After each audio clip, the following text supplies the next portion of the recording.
सभी को राम राम, सभी को नमस्कार। राजस्थान जीके स्टडी के एनआईएच प्लेटफॉर्म पर आपका तहे दिल से हार्दिक स्वागत और हार्दिक अभिनंदन है। आशा और उम्मीद है कि आप सभी अच्छे होंगे, मस्त होंगे और आपकी तैयारी में लगातार व्यस्त होंगे।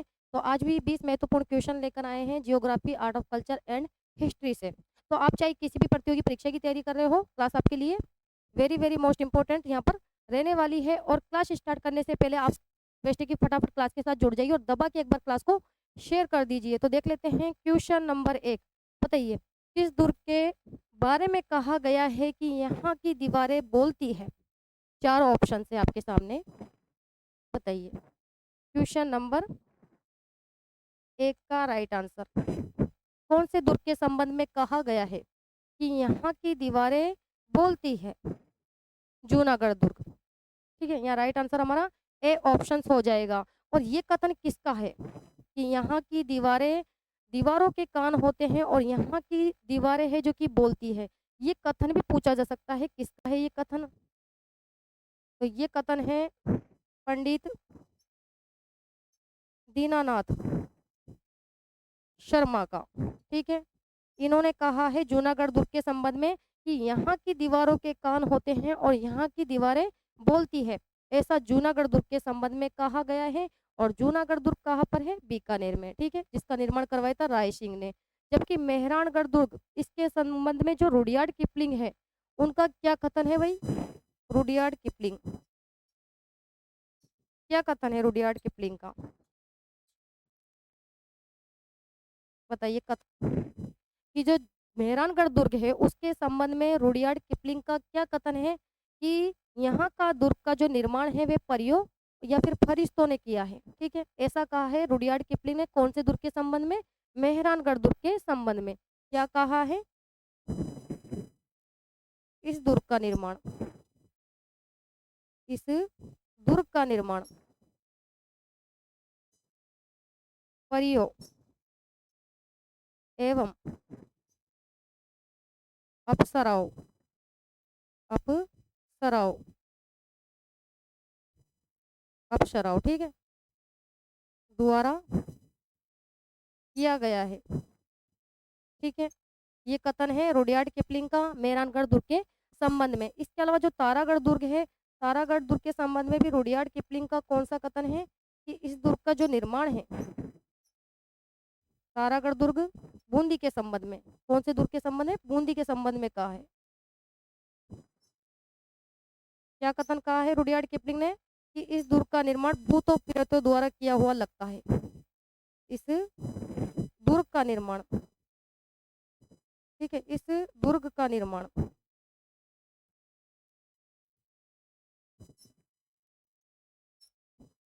भूतों प्रेतों द्वारा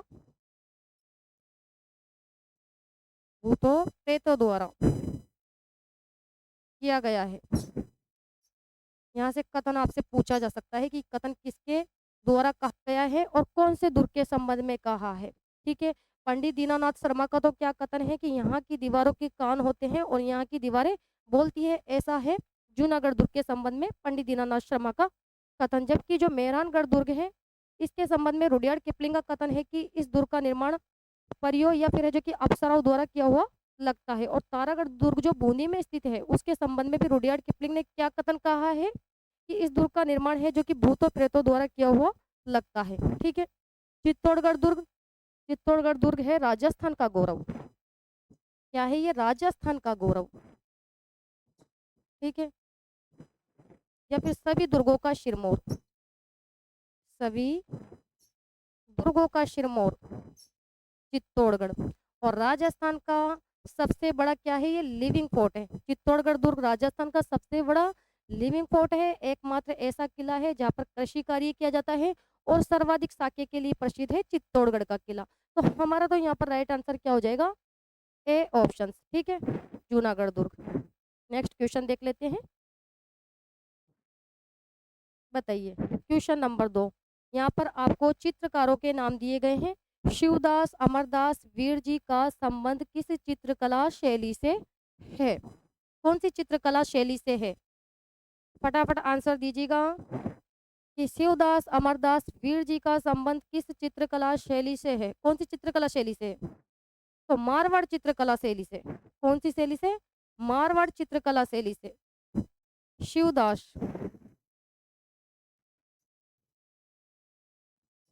शिवदास भाटी। इसके अलावा अमरदास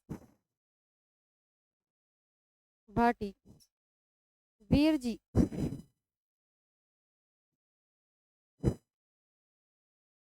शेफू। इन चित्रकारों का संबंध चित्रकला शैली से है, तो मारवाड़ चित्रकला शैली से है। ठीक है, मारवाड़, मारवाड़ चित्रकला शैली से। चित्रकारों के इस प्रकार से नाम दिए जा सकते हैं आपको वहां पर। ठीक है, तो यहाँ राइट आंसर हमारा सी ऑप्शन हो जाएगा। जबकि जो मेवाड़ चित्रकला शैली है, इसके प्रसिद्ध चित्रकार कौन थे? एक तो शाहिबुद्दीन थे और दूसरे थे नसरुद्दीन। ठीक है, ये भी नाम दिया जा सकता है आपको। शाहिबुद्दीन और नसरुद्दीन, नसरुद्दीन का संबंध कौन सी चित्रकला शैली से है? तो मेवाड़ चित्रकला शैली से। या फिर जयपुर के प्रसिद्ध चित्रकार कौन कौन से हैं? गोपाल, इसके अलावा उदय, हुक्मा, या फिर मोहम्मद शाह, या फिर मोहम्मद शाह। इनका संबंध कौन सी चित्रकला शैली से है? तो जयपुर चित्रकला शैली से है। ठीक है, या फिर अजमेर शैली की जो प्रसिद्ध महिला चित्रकार है, उनका नाम भी आपसे पूछा जा सकता है कि अजमेर चित्रकला शैली की प्रसिद्ध महिला चित्रकार थी कौन? साहिबा। या फिर नाम भी दिया जा सकता है कि साहिबा का संबंध कौन सी चित्रकला शैली से है? तो अजमेर चित्रकला शैली। ठीक है, तो चित्रकारों के नाम आपको एग्जाम में दिए जा सकते हैं। ठीक है, या राइट आंसर हमारा क्या हो जाएगा? सी ऑप्शंस। ठीक है, शिवदास, अमरदास भाटी या फिर वीर जी का संबंध कौन सी चित्रकला शैली से है? मारवाड़ चित्रकला शैली से है। नेक्स्ट क्वेश्चन देखते हैं। बताइए, ये भी शानदार क्वेश्चन है। आड़ी क्या है? क्या है आड़ी? आड़ी क्या है? किसे कहते हैं आड़ी? तो आड़ी कहते हैं भाई पहेलियों को। ठीक है, किसको कहते हैं? पहेलियों को। आप सभी जानते हैं आड़ी कहते हैं पहेलिया, क्योंकि पहेलिया कैसे पूछी जाती है? घुमा फिरा कर, इसलिए पहेलियों को कहा जाता है आड़ी। ठीक है, या राइट आंसर हमारा सी ऑप्शन हो जाएगा। इसके अलावा नेक्स्ट क्वेश्चन देखते हैं कि अकबर का दरबारी कवि था। विगत परीक्षा में पूछा गया क्वेश्चन है कि अकबर का दरबारी कवि, क्या नाम है अकबर के दरबारी कवि का? तो उनका नाम है Prithviraj Rathore. Right answer A option. और जो पृथ्वीराज राठौड़ है, ये किसके पुत्र थे? पृथ्वीराज राठौड़ किसका पुत्र था? ये कल्याणमल का, यानी इनके पिता का नाम क्या था? इनके पिता का नाम कल्याणमल। ठीक है, और जो पृथ्वीराज राठौड़ है, इनके द्वारा कौन सी रचना लिखी गई है? तो वेली कृष्ण रुक्मणीरी। यहाँ पर रचना भी पूछी जा सकती है कि वेली कृष्ण रुक्मणीरी, ये रचना किसके द्वारा लिखी गई है? तो पृथ्वीराज राठौड़ के द्वारा। या फिर पृथ्वीराज राठौड़ को डिंगल का हेरोस कहा जाता है, और किसके द्वारा कहा गया है डिंगल का हेरोस? एलपी ठेशीट के द्वारा। ठीक है, या फिर पृथ्वीराज राठौड़ को पीथकी कहा जाता है। ठीक है, और जो पृथ्वीराज राठौड़ है, इन्होंने नागौर दरबार में 1570 ईस्वी में भाग लिया। ठीक है, नागौर दरबार कब लगा था? 1570 ईस्वी में गया। ठीक है, इसके अलावा अकबर के द्वारा इन्हें कौन सा दुर्ग दिया गया? यहाँ से भी क्वेश्चन पूछा जाता है, तो ये महत्वपूर्ण फैक्ट है। बताइए, अकबर द्वारा है जो कि पृथ्वीराज राठौड़ को कौन सा दुर्ग दिया गया था? तो गाकरोन का दुर्ग। ठीक है, अकबर द्वारा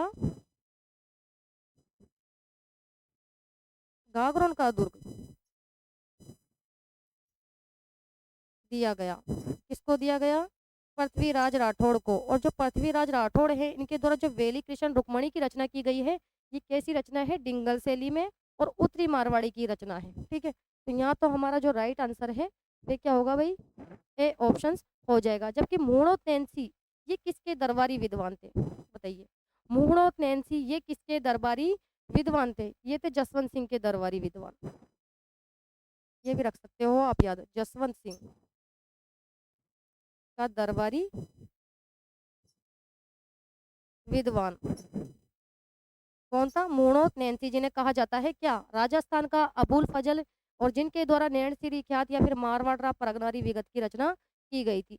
इसके अलावा जो बिहारी थे, ये किसके दरबारी कवि थे? मिर्जा राजा जयसिंह के। मिर्जा राजा जयसिंह, पूछा जा सकता है कि मिर्जा राजा जयसिंह का दरबारी विद्वान था तो बिहारी, या फिर कृष्ण भट्ट, ये किसके दरबारी विद्वान थे? तो सवाई जयसिंह। दोनों में अंतर है। सवाई जयसिंह, सवाई जयसिंह के दरबारी जो विद्वान थे उनका नाम तो कृष्ण भट्ट था, और मिर्जा राजा जयसिंह के दरबारी कवि का नाम था बिहारी, जिनके द्वारा बिहारी शतसई ग्रंथ की रचना की गई थी। ठीक है, तो यहाँ राइट आंसर हमारा क्या होने वाला है? A option. नेक्स्ट क्वेश्चन देखते हैं। बताइए, राजपूताना मध्य भारत सभा की स्थापना कब की गई थी? राजपूताना मध्य भारत सभा की स्थापना कब की गई थी? परीक्षा में छपने वाला क्वेश्चन। कब की थी? 1918 में। ठीक है, राजपूताना मध्य भारत सभा, इसकी जो स्थापना है वो की गई थी 1918 में। ठीक है, और कहाँ पर की गई थी इसकी स्थापना? दिल्ली, चांदनी चौक। कहाँ पर? दिल्ली चांदनी चौक में। और इसके संस्थापक बताइए आप। जो राजपूतना मध्य भारत है सभा है, इसके संस्थापक थे कौन कौन? विजय सिंह पथिक। कौन थे? विजय सिंह पथिक। इसके अलावा जमनालाल बजाज, विजय सिंह, या फिर गणेश शंकर। गणेश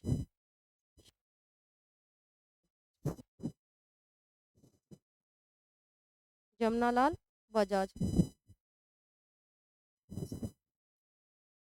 और इसका उद्देश्य क्या था भाई? राजपूताना मध्य भारत सभा का जो उद्देश्य था वो क्या था? क्या उद्देश्य था इसका? कि रियासती सरकार की स्थापना करना। क्या उद्देश्य था? रियासती सरकार की स्थापना करना। रियासती सरकार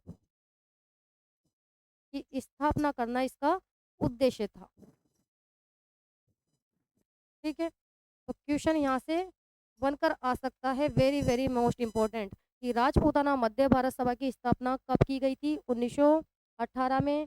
या फिर है जो कि कहाँ पर की गई थी इसकी स्थापना? तो दिल्ली चांदनी चौक में। या फिर इसके संस्थापक का नाम भी आपसे पूछा जा सकता है, तो विजय सिंह पथिक, गणेश शंकर और जमनालाल बजाज थे। इसका उद्देश्य क्या था? रियासती सरकार की स्थापना करना। ठीक है, तो हमारा जो राइट आंसर है यहाँ पर क्या होगा? C option. ठीक है, कि राजपूताना मध्य भारत सभा की स्थापना कब की गई थी? 1918 में। ठीक है, क्लियर। नेक्स्ट क्वेश्चन देख लेते हैं। बताइए, कीर्तनमाला की रचना किसके द्वारा की गई थी? कीर्तनमाला इस ग्रंथ की रचना किसके द्वारा की गई थी? चार ऑप्शंस दिए गए हैं भाई। दयाबाई के द्वारा तो कौन से ग्रंथ की रचना की गई थी बताइए? विनय मालिका। विनय मालिका जो ग्रंथ है इसकी रचना की थी किसके द्वारा? दयाबाई के द्वारा। जबकि प्रताप कुंवरी के द्वारा रामगुण सागर की रचना की गई थी। ठीक है, प्रताप कुंवरी के द्वारा। यहाँ पर रचना का नाम दिया जा सकता है कि रामगुण सागर की रचना किसके द्वारा की गई थी? प्रताप कुंवरी के द्वारा। ठीक है, और गौरीबाई के द्वारा की गई थी कीर्तनमाला ग्रंथ की रचना। Right answer C option. जबकि रामचरण जी के द्वारा अणभेवाणी, कौन से ग्रंथ की रचना की गई थी? अणभेवाणी। तो इस प्रकार से वहाँ रचना का आपको नाम दिया जा सकता है कि रामगुण सागर की रचना किसके द्वारा की गई है, या फिर अणभेवाणी के रचनाकार थे, या फिर विनय मालिका ग्रंथ की रचना की गई है किसके द्वारा। ठीक है, तो यहाँ तो राइट आंसर हमारा क्या होने वाला है? C option. ठीक है, कीर्तनमाला ग्रंथ की रचना गौरीबाई के द्वारा। बताइए, ये भी बड़ा ही शानदार क्वेश्चन है कि नोखीला शिखर क्या है? क्या है ये नोखीला शिखर? फटाफट आंसर दीजिएगा कि नोखिला शिकर क्या है। क्या है ये नोखिला शिकर, किसका प्रकार है ये? तो ये है लोकगीत का प्रकार। ठीक है, लोकगीत जिस प्रकार से, जैसे कि पटेल या बीच या और लालर, ये क्या है? गीतों के प्रकार। ये क्या है? गीतों के, यानी लोकगीत के प्रकार हैं ये। लोकगीत के क्या है? ये प्रकार। उसी प्रकार से जो नोखिला शिकर है ये क्या है? लोकगीत का प्रकार है। ना तो ये आभूषण का प्रकार है, ना ही वस्त्र का प्रकार है, और ना ही वाद्य यंत्र का प्रकार है। नोखिला जो शिकर है ये किसका प्रकार है? लोकगीत का प्रकार। ठीक है, तो इस प्रकार से क्वेश्चन आ सकता है। बताइए, बीकानेर की प्रथम राजधानी थी। बीकानेर की प्रथम राजधानी पूछी गई है आपसे यहाँ पर। बीकानेर की प्रथम राजधानी थी। चार ऑप्शन है। पहले तो ये बताइए, जो बीकानेर है इसकी स्थापना किसके द्वारा की गई थी? बीकानेर, बीकानेर की स्थापना किसके द्वारा की गई थी? राव बीका के द्वारा। राव बीका कब की थी? 1488 में। और जो बीकानेर शहर है इसकी जो स्थापना है वे कौन सी तिथि को की गई थी? तिथि भी पूछी जा सकती है। तो वेश तृतीया यानी आखा तीज के दिन बीकानेर शहर की क्या हुई थी? स्थापना हुई थी। और बीकानेर की जो प्रथम राजधानी थी वो बनाई गई थी, कि प्रथम राजधानी कौन सी थी? कोडमदेशर। बीकानेर की जो प्रथम राजधानी थी वो थी कोडमदेशर। ठीक है, और बीकानेर का जो प्राचीन नाम है वो क्या था? बीकानेर का प्राचीन नाम तो आप सभी जानते हैं, जांगल प्रदेश। इसका जो प्राचीन नाम था वो था जांगल प्रदेश। जांगल प्रदेश। ठीक है, जांगल प्रदेश में कौन कौन से जिले आते हैं? एक तो आता है बीकानेर और दूसरा आता है जोधपुर। या फिर बीकानेर के राठौड़ों की देवी, बीकानेर के राठौड़ों की देवी कौन थी? करणी माता। कौन थी? करणी माता। ये भी ध्यान में रख सकते हो, क्वेश्चन बनकर आ सकता है कि बीकानेर के राठौड़ों की देवी थी, देवी है तो करणी माता। इनका मंदिर कहाँ पर है? बीकानेर देशनोक में स्थित है। ठीक है, दाढ़ी वाली डोगरी कहा जाता है करणी माता को। ठीक है, या फिर इनके सफेद चौक को क्या कहा जाता है? काबा कहा जाता है।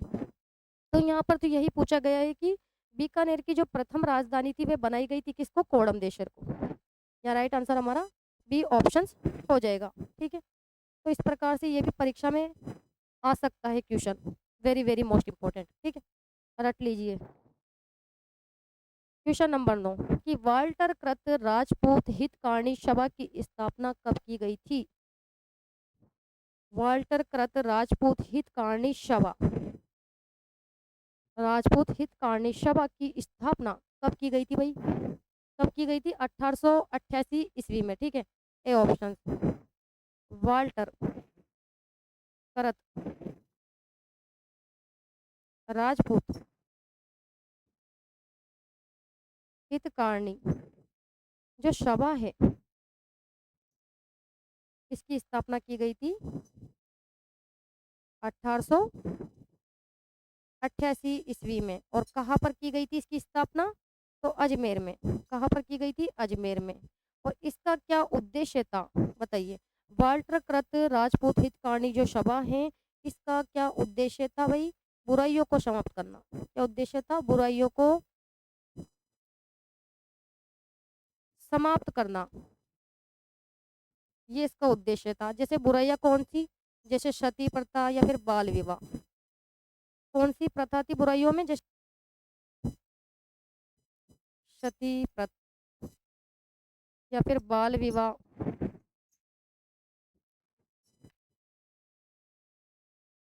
करना था, समाप्त करना। ठीक है, इन बुराइयों को समाप्त करना इसका उद्देश्य था। वाल्टर कृत राजपूत हितकार्नी सभा। ठीक है, या तो पूछा जा सकता है कि वाल्टर कृत जो राजपूत हितकार्नी सभा है उसकी स्थापना कहाँ की गई या फिर कब की गई, या फिर इसका उद्देश्य क्या था? तो बुराइयों को समाप्त करना था, जैसे सती प्रथा या बाल विवाह जैसी कुप्रथाओं को क्या करना था? समाप्त करना। तो यहाँ तो राइट आंसर हमारा क्या हो जाएगा? A option. ठीक है, क्लियर। नेक्स्ट क्वेश्चन देख लेते हैं, क्वेश्चन नंबर 10। बताइए कि फाट का जंजाल के लेखक हैं। चार ऑप्शन है।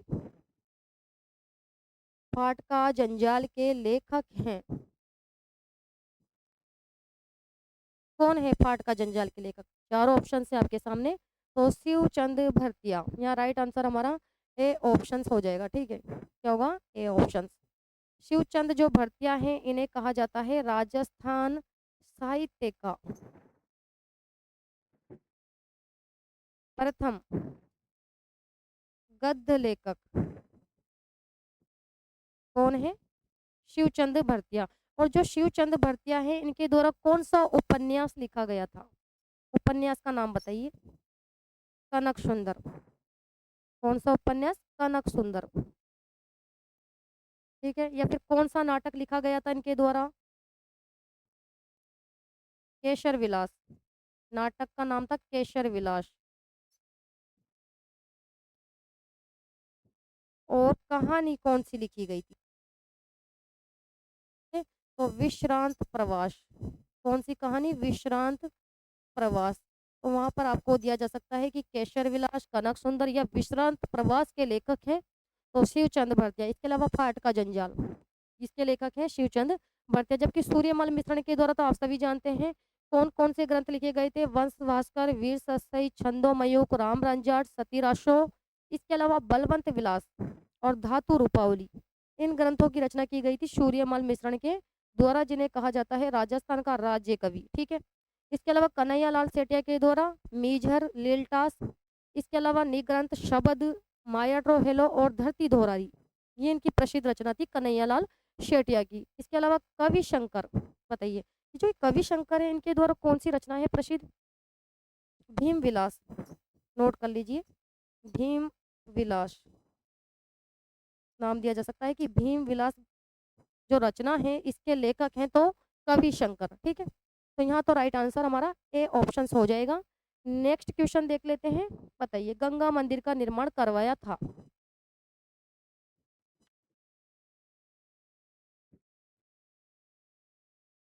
बताइए गंगा मंदिर का निर्माण किसने करवाया था? किस प्रकार से क्वेश्चन है जो कि एग्जाम में छप कराने वाले हैं। पहले तो बताइए जो गंगा मंदिर है ये कहाँ पर है? ये गंगा मंदिर कहाँ पर है? कौन से जिले में है गंगा मंदिर? तो ये है भरतपुर। कहाँ पर है? भरतपुर में। और जो गंगा मंदिर है इसका निर्माण करवाया था किसने? बलवंत सिंह। किसके द्वारा करवाया गया था इसका निर्माण? बलवंत सिंह ने इसका निर्माण करवाया था। कब करवाया था? 1845 ईस्वी में। कब करवाया था? 1845 ईस्वी में। ठीक है, मंदिर का निर्माण यहाँ तो यही पूछा गया है कि मंदिर का निर्माण किसने करवाया था? तो बलवंत सिंह ने। हमारा जो राइट आंसर है वे हो जाएगा डी ऑप्शन। लेकिन जो इस मंदिर में मूर्ति की स्थापना है वे किसके द्वारा की गई? क्वेश्चन को बनाकर दिया जा सकता है कि गंगा मंदिर में मूर्ति की जो स्थापना है वे किसके द्वारा की गई थी? मूर्ति स्थापना नाम बताइए।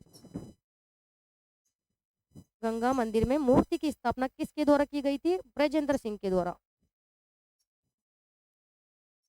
ब्रजेंद्र सिंह के द्वारा कब? 1937 ईस्वी में। वेरी वेरी मोस्ट इंपॉर्टेंट कि गंगा मंदिर कहाँ पर है? भरतपुर में है, जिसका निर्माण करवाया था बलवंत सिंह ने 1845 ईस्वी में। और मूर्ति की स्थापना की थी ब्रजेंद्र सिंह के द्वारा 1937 ईस्वी में। ठीक है, तो राइट आंसर यहाँ डी ऑप्शन। ठीक है, नेक्स्ट क्वेश्चन देखते हैं। बताइए, ये भी बड़ा ही शानदार क्वेश्चन है कि छज्जादार व खिड़कीदार पगड़ी का संबंध है। यहाँ पर आपको पगड़ियों के नाम दिए गए हैं कि छज्जादार और खिड़कीदार पगड़ी का संबंध है। बताइए कौन सी रियासत से है भाई? मारवाड़ से। ठीक है, यहाँ बी ऑप्शन राइट आंसर। छज्जादार या फिर खिड़कीदार। छज्जादार, खिड़कीदार, खिड़कीदार। और इसके अलावा खंजरसाई। ये जो पगड़ी है ये कहाँ की है? मारवाड़ की। ठीक है, यहाँ तक क्लियर। इसके अलावा जो मेवाड़ है इसकी पगड़ी के नाम बताइए। एक तो कौन सी पगड़ी है? उदयशाही पगड़ी। मेवाड़ की प्रसिद्ध पगड़ी का नाम है उदयशाही पगड़ी। इसके अलावा दूसरी बताइए। अटपटी पगड़ी। अटपटी पगड़ी और चपटी पगड़ी। चपटी पगड़ी। ठीक है, या फिर शोरूपशाही पगड़ी नाम दिया जा सकता है। शोरूपशाही पगड़ी ये कहाँ की पगड़ियाँ हैं? तो ये है सारी पगड़ी मेवाड़ की। ठीक है, जयपुर की पगड़ियों के नाम बताइए। तो जयपुर की है खूटेदार पगड़ी। खूटेदार पगड़ी। ठीक है, या फिर मुगलिया पगड़ी या फिर मथुरिया पगड़ी। मथुरिया पगड़ी नाम याद कर लीजिए, वहां पर पगड़ियों के नाम दिए जा सकते हैं। ये मथुरिया या मुगलिया पगड़ी या खूटेदार पगड़ी का संबंध कौन सी रियासत से है? तो जयपुर से। इसके अलावा बीकानेर की जो प्रसिद्ध पगड़ी है उसका नाम है अमरसाई पगड़ी। ये अमरसाई पगड़ी का संबंध कौन सी रियासत से है? तो बीकानेर से। तो ये है राजस्थान की प्रमुख पगड़ियाँ। ठीक है, यहाँ से क्वेश्चन पूछा जा सकता है पगड़ियों से संबंधित आपसे। ठीक है, नेक्स्ट क्वेश्चन देखते हैं। तो यहाँ पर बिल्कुल भी आपके टाइम को वेस्ट नहीं किया जा रहा है। ठीक है, बताइए क्वेश्चन नंबर 13। ध्यानपूर्वक पढ़िए जी, पढ़िए कि भक्ति काल का जो समय है वह कब से कब तक माना गया है? वेरी वेरी मोस्ट इंपॉर्टेंट, परीक्षा में छपने वाला क्वेश्चन कि भक्ति काल का समय कब से कब तक माना गया है। फटाफट आंसर दीजिएगा। भक्ति काल का समय कब से कब तक माना गया है? तो ये माना गया है भक्ति काल का समय 1450 से 1650 तक का। Right answer B option. जबकि 1050 से 1450 तक ये जो काल है ये माना गया है वीरगाथा काल।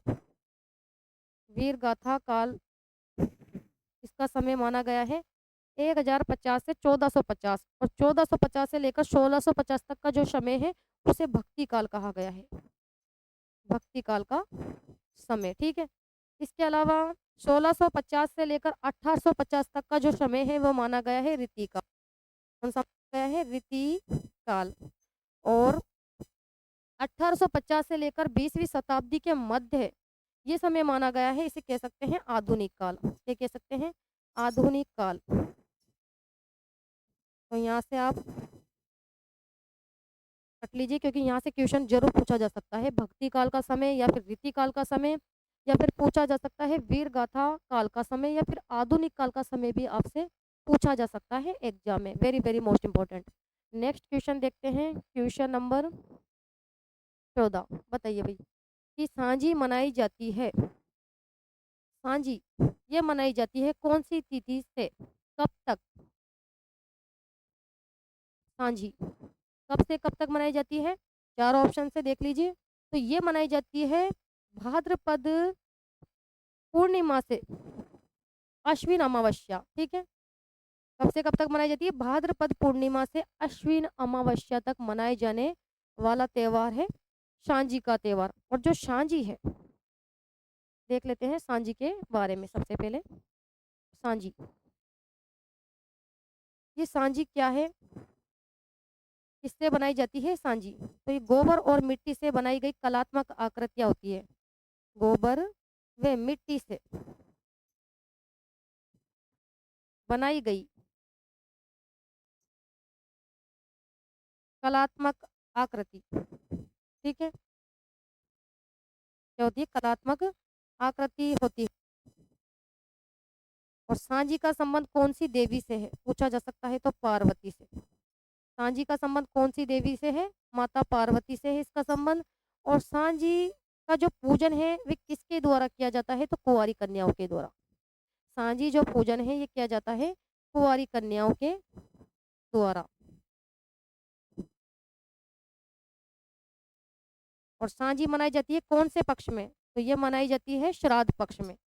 सांझी मनाई जाती है श्राद्ध पक्ष में। ठीक है, और सांझी का जो प्रसिद्ध मंदिर बताइए। सांझी का जो प्रसिद्ध मंदिर है वह कहाँ पर है राजस्थान में? मंदिर का नाम बताइए और कहाँ पर है। फटाफट आंसर दीजिए। कि जो सांची का प्रसिद्ध मंदिर है वह राजस्थान में कहाँ पर है और कौन सा मंदिर है? तो मच्छंद्रनाथ मंदिर है। मच्छंद्र मच्छंद्र मच्छंद्रनाथ मंदिर, और ये कहाँ पर है? उदयपुर जिले में। तो क्वेश्चन आ सकता है कि जो सांची मंदिर है वह राजस्थान के निम्न में से कौन से जिले में है? तो उदयपुर में। कौन सा मंदिर है? मच्छंद्र नाथ मंदिर। ठीक है, वेरी वेरी मोस्ट इंपॉर्टेंट। और सांझी कब से कब तक मनाई जाती है? तो ये मनाई जाती है भाद्रपद पूर्णिमा से अश्विन अमावस्या तक। ठीक है, और सांझी का संबंध है माता पार्वती से, और सांझी बनाई जाती है गोबर और मिट्टी से, कुंवारी कन्याओं के द्वारा इसका पूजन किया जाता है सांझी का। ठीक है, तो ये थे इंपॉर्टेंट फैक्ट्स जहाँ से क्वेश्चन आपसे पूछे जा सकते हैं। बताइए, क्वेश्चन नंबर 15, किस नृत्य को मतिरा फोड़ना भी कहा जाता है? तो ये तो आप सभी जानते हैं। ऐसा कौन सा नृत्य है जिसे मतिरा फोड़ना नृत्य भी कहा जाता है? तो कौन से नृत्य को कहा जाता है? अग्नि नृत्य को। ठीक है, अग्नि नृत्य को।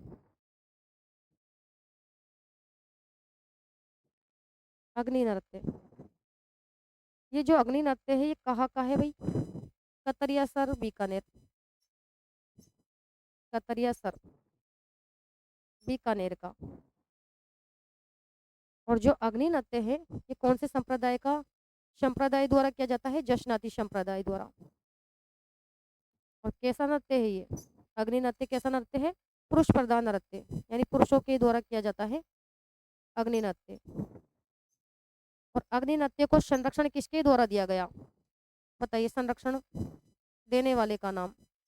नृत्य को किस द्वारा जो कि संरक्षण दिया गया? क्वेश्चन बनकर आ सकता है कि अग्नि नृत्य को किसके द्वारा संरक्षण दिया गया था? तो महाराजा गंगा सिंह। किसके द्वारा? महाराजा गंगा सिंह। महाराजा गंगा सिंह ने इसको संरक्षण दिया था। और जो अग्नि नृत्य है इसे कहते हैं हल जोतना। हल जोतना भी बोल सकते हैं, या फिर बोल सकते हैं मतीरा फोड़ना। मतीरा फोड़ना। या फिर जो अग्नि नृत्य है इस नृत्य को करते समय फतेह फतेह का उच्चारण भी करते हैं। क्या करते हैं? फतेह फतेह का उच्चारण, ये भी आ सकता है कि ऐसा कौन सा नृत्य है जिसमें फतेह फतेह का उच्चारण किया जाता है? तो वो है अग्नि नृत्य। ठीक है, इसके अलावा जो घूमर नृत्य है ये कौन से क्षेत्र का प्रसिद्ध नृत्य है? मारवाड़ क्षेत्र का। ठीक है, राजस्थान का राज्य नृत्य है। और सभी नृत्यों का क्या है? ये सिरमौर। ठीक है, नृत्यों की आत्मा कहा गया है घूमर नृत्य को। जबकि जो वालर नृत्य है ग्रासा जनजाति के द्वारा किया जाता है। और अग्नि नृत्य जशनाती संप्रदाय के द्वारा किए जाने वाला नृत्य है। और बम नृत्य कौन से क्षेत्र का है? तो अलवर और भरतपुर का। ठीक है, इस प्रकार से क्वेश्चन पूछा जा सकता है। तो यहाँ तो राइट आंसर हमारा सी ऑप्शन हो जाएगा कि अग्नि जो नृत्य है उसे मतिरा फोड़ना भी कहते हैं, या फिर हल जोतना भी कहते हैं, या फिर इस नृत्य को करते समय फतेह फतेह का उच्चारण भी किया जाता है। ठीक है, तो ये महत्वपूर्ण फैक्ट्स करवाए जा रहे हैं। और ये ऐसे फैक्ट्स हैं जो क्वेश्चन एग्जाम में पूछे जा चुके हैं। ठीक है, बताइए, वर्षा की देवी है, यहाँ पर आपसे पूछा है वर्षा की देवी है कौन सी? कौन सी है वर्षा की देवी? वर्षा की देवी आप सभी जानते हैं रूपादे है। कौन है? रूपादे। और रूपादे किसकी पत्नी थी भाई? किसकी पत्नी थी ये रूपादे? मल्लीनाथ जी की। रूपादे मल्लीनाथ जी की पत्नी थी। इन्हें कहा जाता है क्या? वर्षा की देवी। रूपादे को क्या कहा जाता है? वर्षा की देवी कहा जाता है। इसके अलावा जो अंता देवी है ये है ऊँटों की देवी। अंता देवी ये है ऊँटों की देवी। ठीक है, इसके अलावा जो जिलानी माता है ये हिंदुओं को धर्म परिवर्तन से बचाने वाली देवी मानी गई है। और जो सचियाई माता है ये है सांप्रदायिक सद्भाव की देवी। यहाँ से भी क्वेश्चन पूछा जा सकता है कि सांप्रदायिक सद्भाव की देवी है। सांप्रदायिक सद्भाव की देवी कौन सी देवी को कहा गया है? तो सचियाई माता को। और सचियाई माता का मंदिर है ओशिया जोधपुर में। जबकि जिलानी माता को कहा गया है हिंदुओं को धर्म परिवर्तन से बचाने वाली देवी। हिंदुओं को धर्म परिवर्तन से बचाने वाली देवी। ये जो क्वेश्चन है ये भी एग्जाम में पूछा जा चुका है।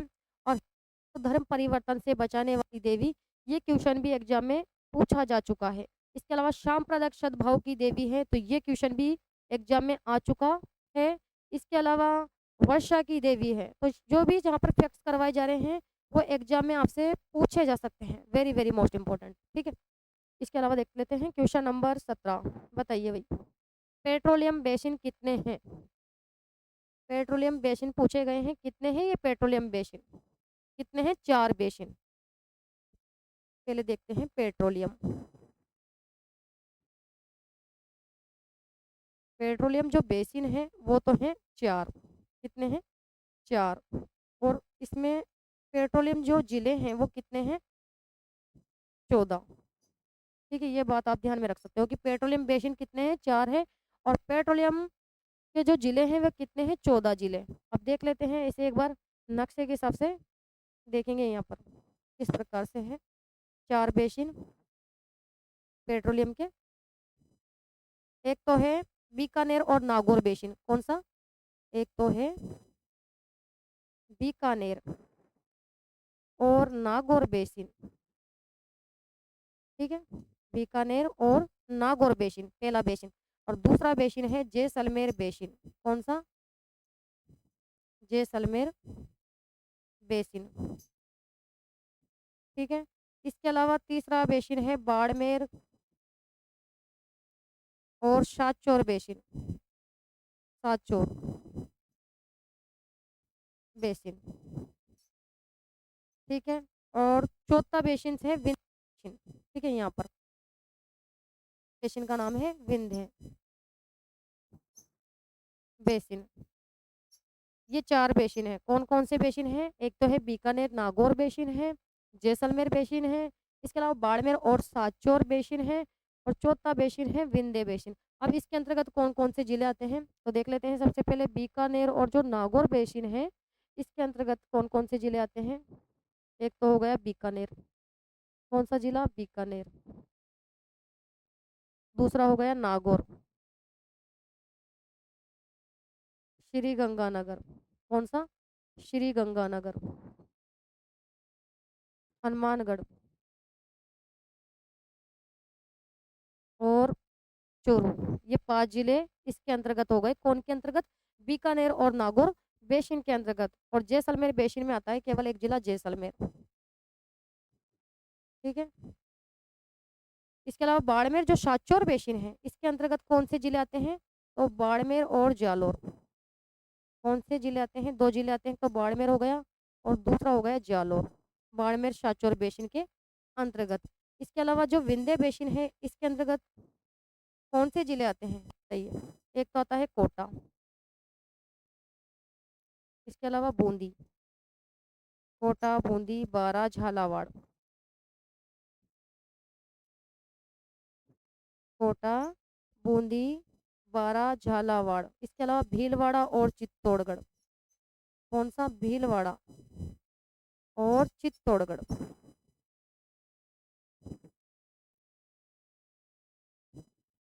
चित्तौड़गढ़, ये ध्यान में रख सकते हो आप, ठीक है। तो इसके अंतर्गत कितने हो गए? 6 हो गए। पूरा अगर टोटल करोगे तो 14 जिले हो जाएंगे। देख लीजिए आप किस प्रकार से 4 बेसिन है और 4 बेसिनों के अंतर्गत कौन कौन से जिले आते हैं, ठीक है। तो इस प्रकार से कितने जिले हो गए? 14 जिले हो जाएंगे, ठीक है। क्लियर? तो यहाँ पर हमारा जो राइट आंसर है वे क्या हो जाएगा? क्या पूछा गया है कि कितने बेसिन है? तो 4 बेसिन। यहाँ राइट आंसर हमारा ए ऑप्शन हो जाएगा भाई। क्या हो जाएगा?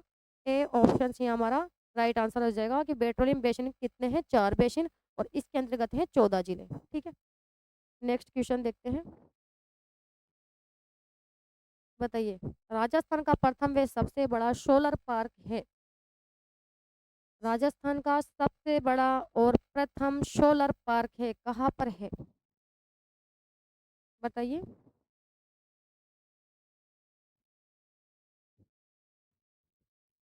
राजस्थान का प्रथम व सबसे बड़ा सोलर पार्क है, कहाँ पर है? सफलता उन्हीं को मिलती है जो हार नहीं मानते हैं, ठीक है। तो राजस्थान का प्रथम और सबसे बड़ा सोलर पार्क पूछा गया है, कौन सा है? Bhadla solar park. Right answer C option. देख लेते हैं Bhadla solar park. Bhadla solar जो पार्क है ये राजस्थान का क्या है? राजस्थान का सबसे बड़ा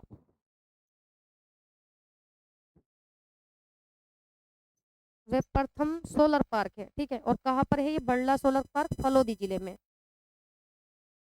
कौन सा जिला? फलोदी जिले में स्थित है बड़ला सोलर पार्क। और जो ये बड़ला पार्क है इससे कुल विद्युत का उत्पादन बताइए कितना मेगावाट होता है?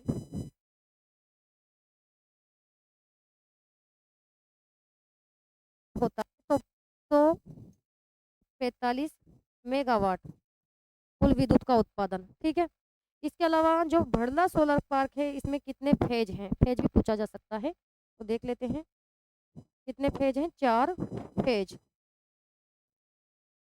तो देख लेते हैं सबसे पहले प्रथम फेज, द्वितीय फेज, इसके अलावा तृतीय फेज और चतुर्थ फेज। तो प्रथम जो फेज है इसमें है जो कि कितने मेगावाट का उत्पादन होता है? तो 65 मेगावाट। ठीक है, या फिर द्वितीय फेज है इससे कुल विद्युत का जो उत्पादन है वह कितना होता है? 680 मेगावाट। ठीक है, और फेज भी पूछा जा सकता है, तो ये फेज है। ठीक है, ये क्या है? फेज। और तृतीय जो फेज है इससे होता है 1000 मेगावाट का उत्पादन। और चतुर्थ से होता है 500। चतुर्थ जो फेज है इससे होता है 500 मेगावाट का उत्पादन। कुल हो जाएगा ये 2245 मेगावाट। ठीक है, कि जो भड़ला सोलर पार्क है उसमें कितने फेज हैं? 4 फेज। और प्रथम फेज से कितने विद्युत का उत्पादन होता है? 65 मेगावाट का। द्वितीय से होता है 680 मेगावाट। और तृतीय फेज से होता है 1000 मेगावाट का उत्पादन। ठीक है, चतुर्थ फेज से होता है 500 मेगावाट का उत्पादन। तो इस प्रकार से क्वेश्चन आ सकता है। अब जो ये नोक सोलर पार्क है ये कहाँ पर है? नोक जो सोलर पार्क है ये कौन से जिले में है? तो नोक जैसलमेर में। कहाँ पर है ये? जैसलमेर। नोक जैसलमेर में, ये ध्यान में रख सकते हो आपको। ठीक है, इसके अलावा फलोदी पोकड़ सोलर पार्क ये कहाँ पर है? तो ये है फलोदी जैसलमेर में। ठीक है, इस प्रकार से क्वेश्चन छप कर आ सकता है। Very very most important. Rajasthan का प्रथम और सबसे बड़ा सोलर पार्क है Bhadla solar park. Question number 19 कि राजस्थान पशुधन विकास बोर्ड है, बताइए कहाँ पर है? कि राजस्थान पशुधन विकास बोर्ड है, कहाँ पर है? बताइए कहाँ पर है ये राजस्थान पशुधन विकास बोर्ड? कहाँ पर है? ये है Jamdoli Jaipur. Right answer C option. जबकि सूरतगढ़ श्री गंगानगर में तो केंद्रीय पशु प्रजनन केंद्र है। क्वेश्चन बनकर आ सकता है कि केंद्रीय पशु प्रजनन केंद्र ये कहाँ पर है? तो सूरतगढ़ श्री गंगानगर में। या फिर मोहनगढ़ जैसलमेर में चारा बीज उत्पादन फार्म। ये चारा बीज उत्पादन फार्म कहाँ पर है? ये है मोहनगढ़ जैसलमेर में। ठीक है, क्वेश्चन आ सकता है कि चारा बीज उत्पादन फार्म या फिर केंद्रीय पशु प्रजनन केंद्र ये कहाँ पर है? ठीक है, राजस्थान पशुधन विकास बोर्ड पूछा गया है यहाँ पर, तो ये है जामडोली जयपुर में। ठीक है, लास्ट क्वेश्चन देख लेते हैं। बताइए कि वन्य जीव संरक्षण अधिनियम राजस्थान में लागू किया गया, कब लागू किया गया था? वन्य जीव संरक्षण अधिनियम क्या पूछा है? राजस्थान में वन्य जीव संरक्षण अधिनियम राजस्थान में लागू किया गया। राजस्थान की बात कर रहा है ये। राजस्थान में कब लागू किया गया था? तो 1 सितंबर 1973 को। राइट आंसर सी ऑप्शन हो जाएगा। जबकि भारत में कब लागू किया गया बताइए? कि जो वन्य जीव संरक्षण अधिनियम है वो भारत में कब लागू किया गया था? तो ये लागू किया गया था भारत में 9 सितंबर 1972 को। भारत में लागू वन्य जीव संरक्षण अधिनियम। वन्य जीव संरक्षण अधिनियम